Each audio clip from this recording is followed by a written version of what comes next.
This is Lansdowne Road, the voice of the fans. Coming up, we have a look at how the boys in green got on during the week. Also, RTE are going to be showing the under 17s World Cup, and we have a dizzy hat trick. It's Lansdowne Roar. Hello, folks, and welcome to another episode of Lansdowne Roar. David Dunn here, joined by Conor McAvoy, of course, attacking the microphone. That's how eager I am to be back behind the mic.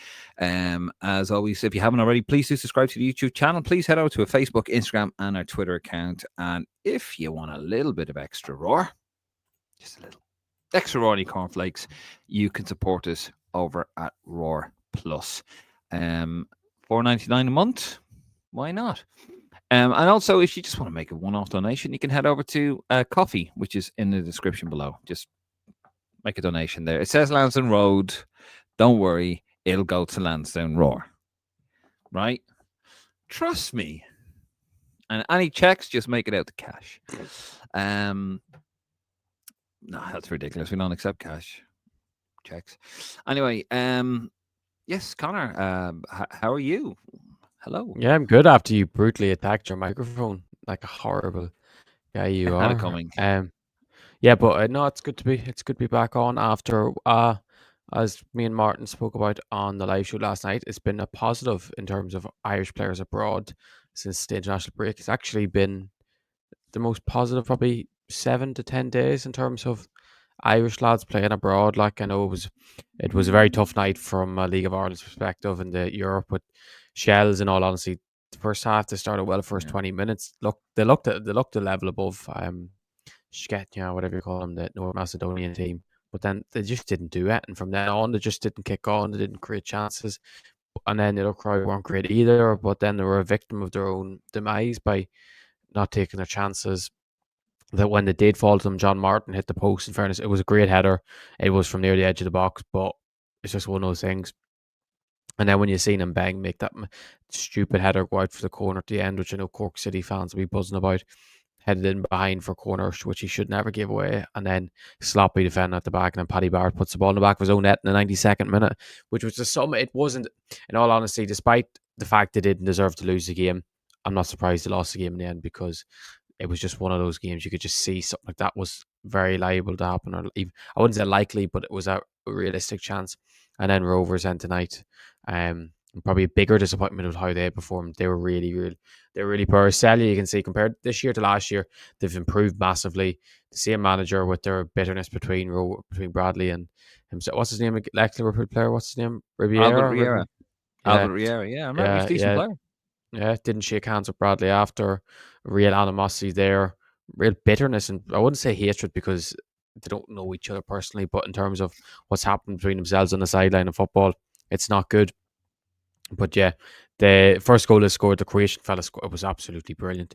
The feat to get through, I think it was Corey Sullivan and Pico Lopez, was top class, and then the finish was lovely as well. Which one of those things you can accept that you were beaten by a moment class, but then the second goal, which he actually got in the end of as well, wasn't good enough from a Rovers perspective.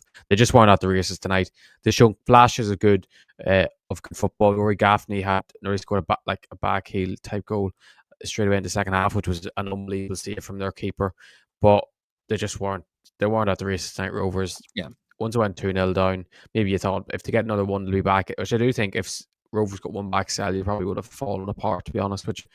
But they didn't get the goal, and they weren't really at their usual levels. So it's just a tough night for Irish football in terms of League of Ireland. But in fairness, Shells must be said, actually, before I forget, Shells Europa Youth League team were away yesterday, and they were 2-0 down at half time.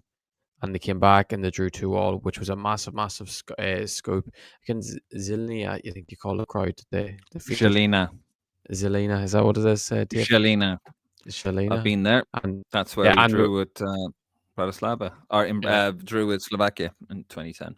Yeah. So it was Slovakia, obviously a very good club in terms of their clubs. A lot of internationals come from their club scene, so a lot of their top young players will be in Slovakia. So it was a great result for Shells to go away. It could be 2-0 down, come back in the second half, own goal, and then Tyreek Sammy scored a lovely goal with a superb assist by Killian Ryan. And it is credit to what's going on at Shells Academy at the moment. They're putting a lot of money in. Their coach is excellent, and hopefully now they have them in 2 weeks at Talca Park, they could finish the job and then move on to the next round, which is massive for not just showing the senior team can compete in Europe, the underage setup. But yeah, that's my little on domestic football, Dave.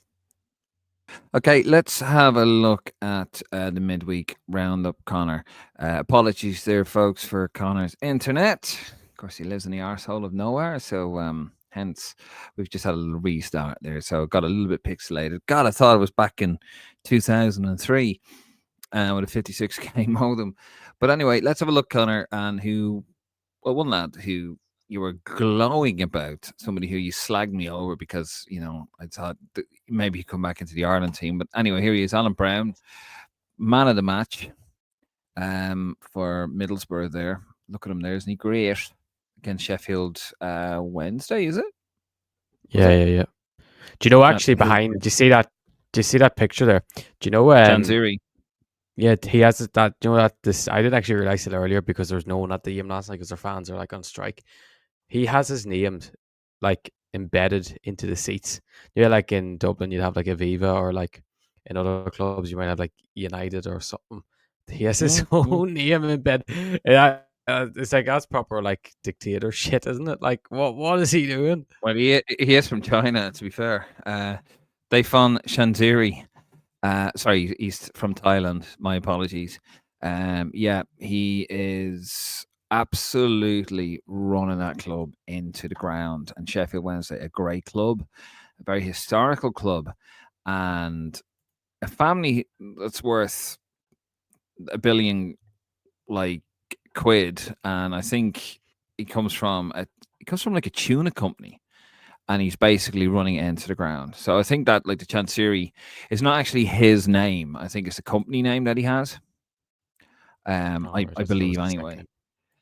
Yeah, and they refuse to sit in that stand because it's got his name on it. But yeah, he's an absolute. He hasn't got a fucking clue what he's doing with that club, and you hear about it all the time on White and Jordan. I like to dip in and out of that. Um, well, then Simon Jordan said that the EFL sucks. What? Why is so many? Why is Simon Jordan using? I know why he's using Americanisms because he lived in America for a very long time. But why is he saying sucks? I hate that. I can't stand when Irish people or English people say the word Not Irish. sucks. Huh? I was No, but going. do You're you going to know what say I mean? hate Like, about when he said yeah, yeah, yeah, no, yeah. but do you know what I mean? I hate that. Like, just no. That's an American or Canadian thing. Anyway, that's a pet peeve of mine. But yeah, sorry. Just a bit of a side story there. But yeah, Sheffield Wednesday are trying to get a new owner because this guy hasn't got a clue what he's doing. I think he built like a brand new training facility, spent millions on it, but hasn't can't pay the players, which is terrible, really, when you think about it. But anyway, sorry. We I got sidetracked there. But go on, tell us about Alan, your new favorite player now, after slagging me for giving him praise. I don't know. I don't know what you're. I actually don't know what you're on, but I think you're actually just talking out of your. I think you're trying to get me in trouble for nothing because I don't know what you said about him because we don't talk about. We haven't spoke about him in ages, Dave. But on the positive side, Alan Brown in at Middlesbrough on loan this season. It's been a very actually, you'd probably say a tough summer for him because he thought maybe he was going to be playing in the Premier League with Sunderland this season. He thought it might have been a great chance to shine. Never got to make a debut. Was kind of, you'd say, ostracized out of the squad to kind of say you're not needed here. You're going to have to go out on loan. And in fairness, he's gone to Middlesbrough. I'm sure he hasn't moved house or anything or moved apartment. I'm sure he's probably living in a house because of how close it is to Sunderland. And he's settling into life there excellently well. He was very good on Friday night against Ipswich in the game that Darrow Shea scored, but they won 2-1. And last night, he was a man of the match against Sheffield Wednesday as well. He was everywhere on the pitch. I don't know what you're looking in the back at. I can't hear it, so don't No, worry. no, no, Um, firework went off in the background. Fucking 1 in the morning. all right. Sorry. But yeah, he was excellent all over the pitch, getting stuck in, showed a bit of ability on the ball as well, which is always good to see from a midfielder, and deservedly man of the match. And he's absolutely adored by Middlesbrough fans so far, which is good to see because any place an Irish player goes to and is adored by fans, you always good to see. And he got rewarded with his man of the match last night. And I was saying to people that people were a bit confused by saying how could you say he could get recalled to the Ireland squad after two good performances, but Reality is, Will Smallbone went in off injured the other night. I think he done his it looked like he's torn his hamstring, so you'd presume he's out. Jason Knight's going to be out. We don't know where Boston Noel's going to be, and this time next month, Jason Malumbi has been suspended for the first game, so it leaves a big opening in the middle of the park, especially you'd say the high energy type players. And Jack Taylor, who is, I would say, they're quite like for like in terms of they're like box crashers. They have that energy to get around the pitch. They can probably play in as a number 6, a number 8, as a number 10 with their versatility. But Jack Taylor's not really playing. I know he played 15 minutes for Ipswich tonight, but they lost 3-0 the Charlton. So I think a real opportunity could open up for Alan Bryan to come in. And the thing is, he's at the best team in the championship at the moment. They're top of the league. So if he's getting man of the match in the best team in the championship, it could be quite hard to deny a place in the squad. Whether he starts or whether he plays a minute for Ireland, I would question whether to have him in the starting team. But I think if he gets called back, if he keeps his form up, I think he's full value maybe to get a place in the squad, considering who we're missing. Well, If Knight and Malumbi were both fit, I don't think I'd have him in the squad.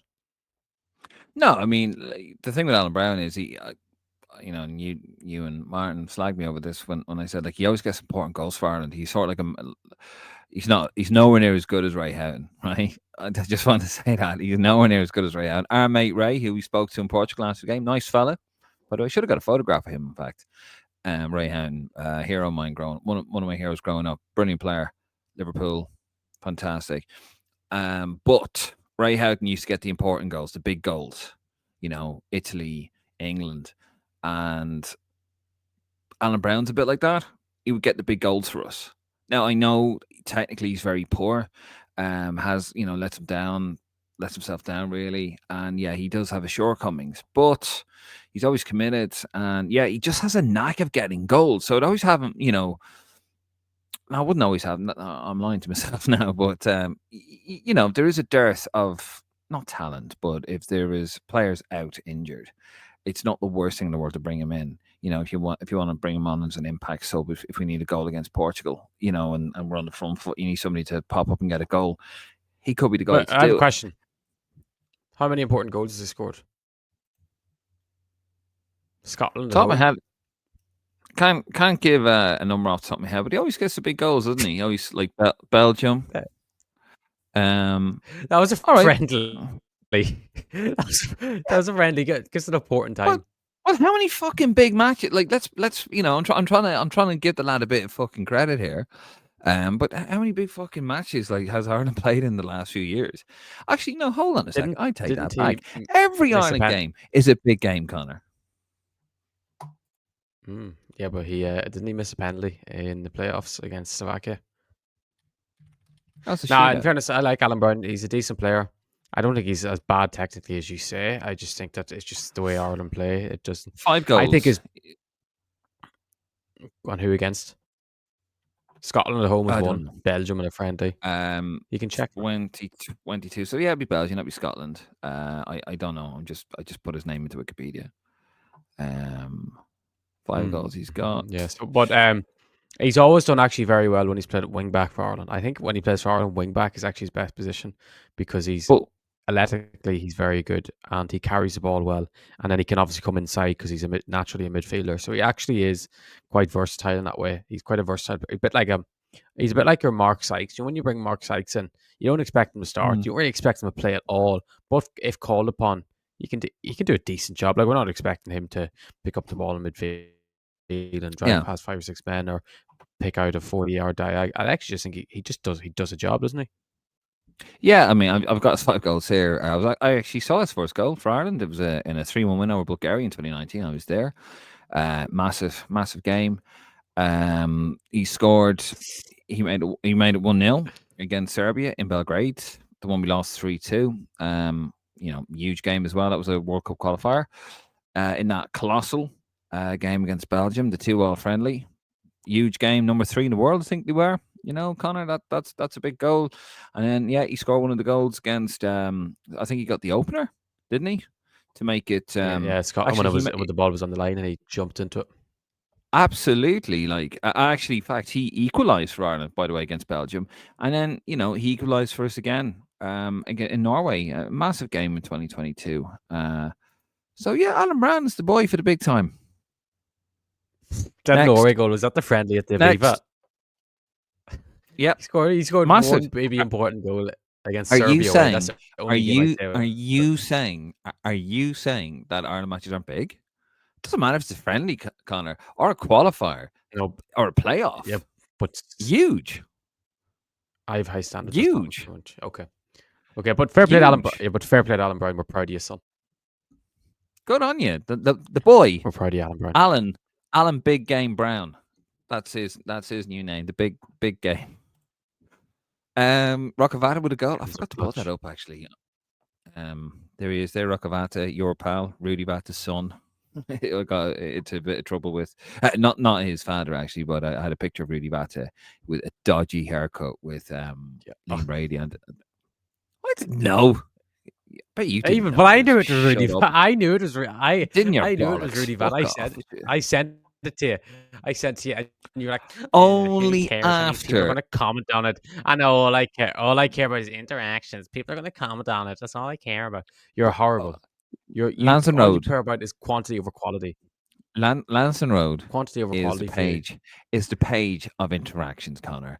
Okay, and I didn't know, Quantity over and you quality. didn't, That's and your and motto. you and I you didn't I fucking I know. sent it to you. You only Then why did I knew send it to no, you? because you saw about 50 other Oh, people say well, it was no, Rudy but at the Vata. time, no. Do you know more important? Do you know? No, I didn't because I don't scroll through Facebook because I'm not 50 years old. And but because I actually Slagging seen on it on your Facebook, Instagram. That's where I seen it. slagging on I sent Facebook. no. Unfollow Yeah, I his am page slagging on on Facebook. Facebook and But follow anyway, mine. on uh, on on YouTube. Remember I posted that short for you, the YouTube of Ireland versus Albania highlights, and you didn't realize that was Rudy Vata that was he scoring it or was he playing in it that he was mentioned, and you couldn't believe No, it he when I scored. said No, it to I you. did. I did. And I because it was Um, yeah, it actually, was around the no. time Rocco Someone was point. called up in March, was it? I don't know. I I said remember. it to you because I remember posting it. My, I remember my old work. No, actually, I remember my old work colleague told me it was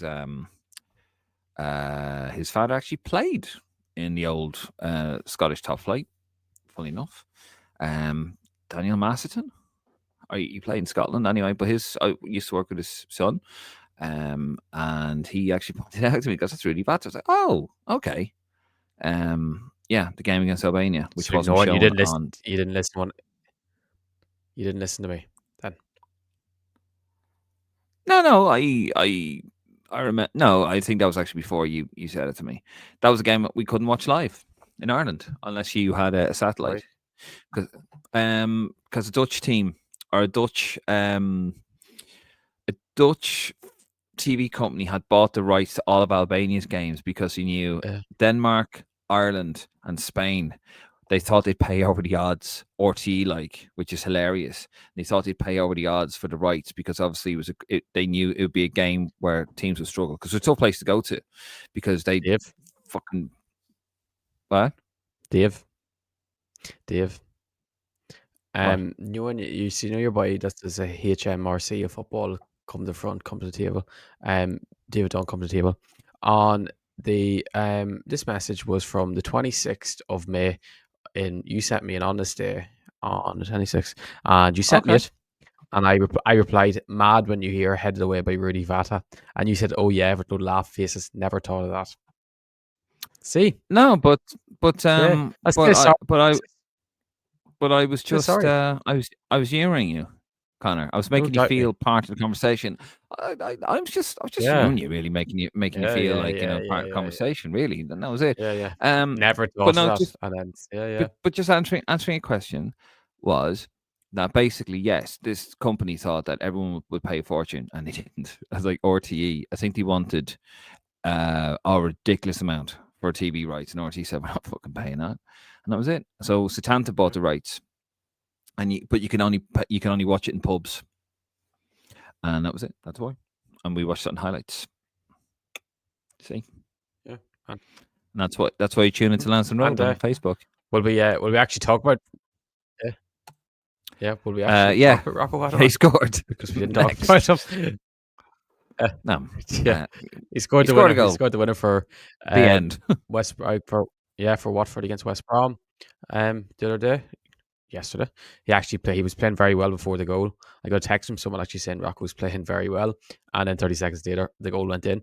But Mikey Johnson actually assisted the first goal for West Brom. It wasn't he passed it, and your boy actually done a dummy over the ball, and then Isaac Price smashed it in the top corner. So he claims the assist. It shows sometimes that assists are um, kind of all in name rather than seeing with your eyes.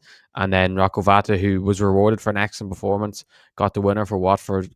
Did the Anthony Martial celebration, which was good to see, and continues to take long throw-ins, which I think Heimer will absolutely love more than his goals. Even really, he'll care more that he takes long throw-ins as he's changed the long thrower for each camp.